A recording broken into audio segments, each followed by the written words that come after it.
The Ancient History. This is the most widely accepted account of the origins of Aegis. It comes from the writings of the Wandering Wizard, written in the second seed of year 84 at the Cloud Temple of Aegis. There were no planes of existence. There was nothing, just the void, and a bright, shining light. It was not a light we could see. It was not really white either, but it would only be the way to explain the existence of such a deity in contrast to the emptiness of the void. None knows why, how, or when this deity existed. It is, in fact, heresy to speculate on such matters. The all-knowing God was this deity. Truly none can describe the majesty of the Creator, the one and only, the merciful Creator of the seven skies.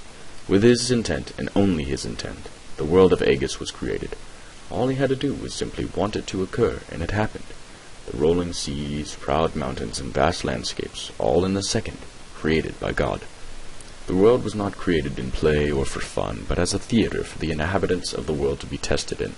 And tested for what? Well, that is for us to speculate. Though I believe it is to test us for purity, how hard we can fight temptation, and how clear and good our actions can be. The first mortal being to be created was a man. This man was sculptured with clay and water, but left hollow, soulless. God's creation lay there for the other mortal beings to see, the angel and the daemon, the two spirits created before the mortal beings, and before the creation of Aegis. Not much is known about these two spirit races, but hopefully in the future we may know more. God then blew his own breath of existence into the hollow shell, and the man lived. God then took the man and put him in the center of all Aegis, the same spot where the Cloud Temple now stands. God also made the man a partner, from the exact same clay and the exact same breath. She was the first woman. These simple beings could not talk, nor did they know much about the world. They roamed the world, enjoying its prehistoric beauty. Untouched, the fresh glades and dark thick forests were a wonder to set eyes on. Soon they had 4 children in the 4 corners of Aegis. Marlin was the first of the sons, born in the deep forests of Aegis. He had blond hair and sharp ears. Standing tall, he was the father of the elves of Aegis.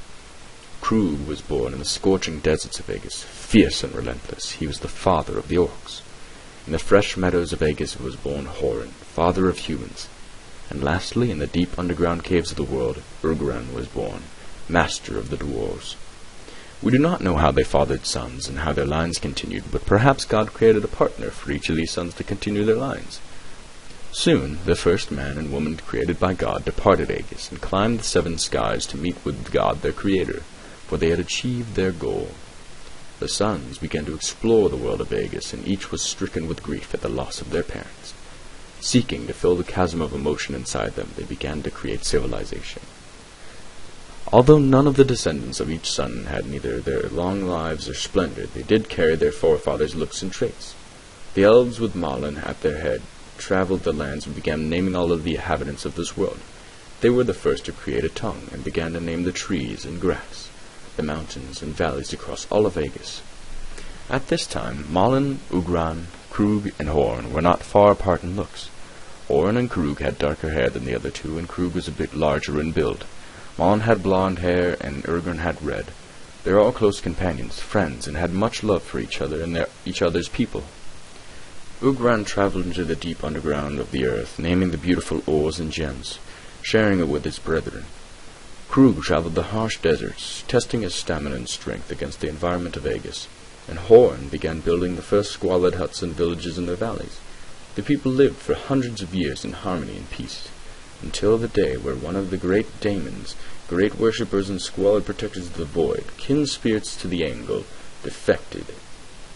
Iblis, who was once the greatest of all gods' worshippers, was cast down into the mortal world. He was about to destroy the tranquility of Aegis forever. He became in the shape of a man, a gentle being who loved things delicate. He was quickly befriended by Marlin, Urgran, and Horn.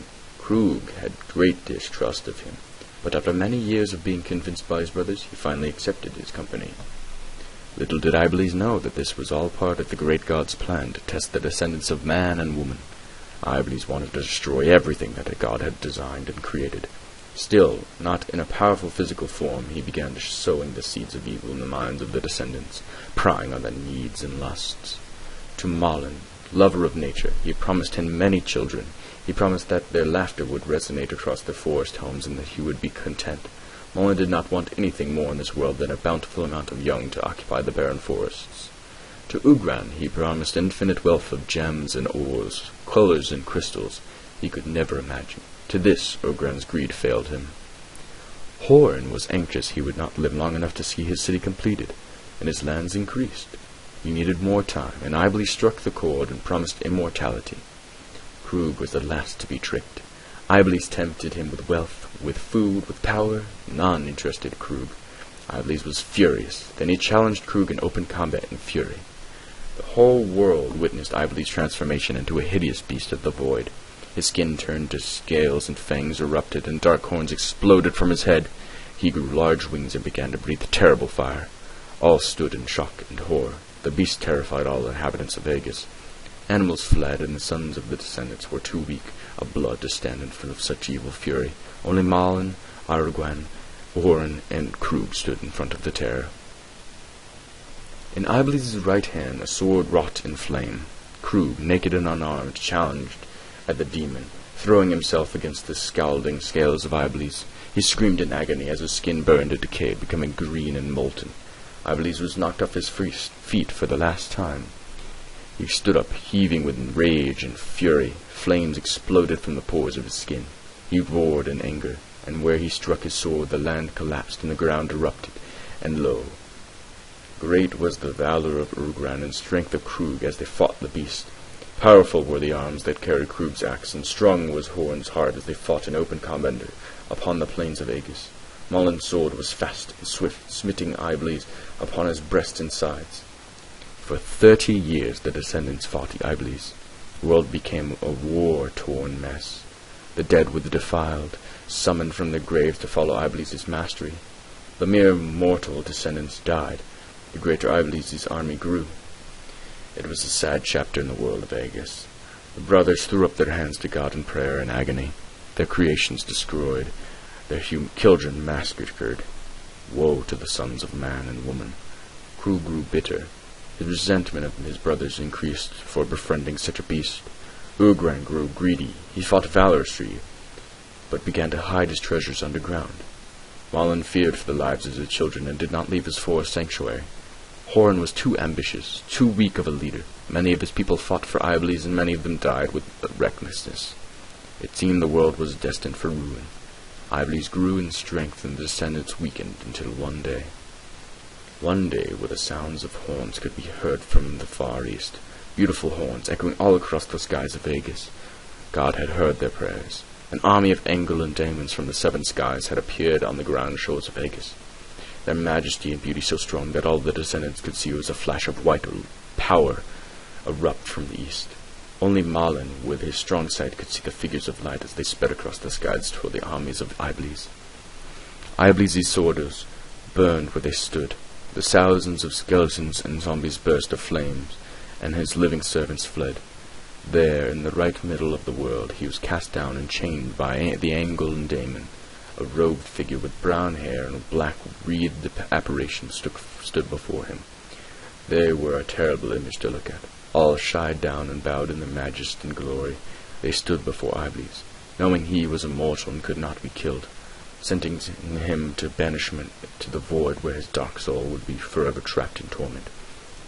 But before they could complete the sentence, Iblis stood tall for one last time.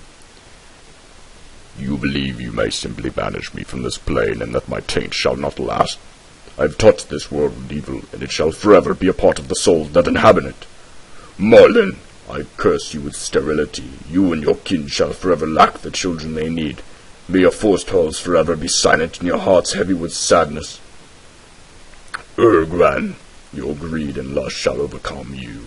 You are not worthy of the height God gave you. Your descendants shall be short, squalid, and ugly.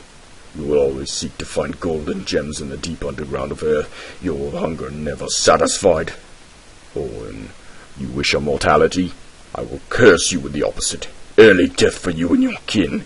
You shall age quickly and die before you experience the fruits of your useless labor. And you, Krug, the most hated of the descendants, you shall always have the lust of war. You are strong, well, the strength shall be used against your brothers, used to pillage and murder. Your lust for battle shall be unsatiated, and your descendants shall grow ugly and heartless." As soon as his words were uttered, the word grew suddenly dark. A great roar erupted from Iblis' mouth, and in a blast of fire he was banished from the mortal world. The robed figure stood before the four brothers. "There is nothing I can do in my power that may undo what that evil did. There is one thing I may do, however, and that is to bless you. Malin, may your forest be a sanctuary of peace and your children long-lived. Ugran, may your descendants be hardy, strong-hearted, and strong of mind. Krug, may your people show valor and honor where none exist. And Horin, may your people one day explore the seven skies. I can do no more, for all my power is spent. We will go back to our master now. I believe your children may see us once more, but long in the future." And with that, the greatest host of angels and demons disappeared into within wisps in the air. Thank you for listening. My name is Austin. I'm otherwise known as Dwarfman623.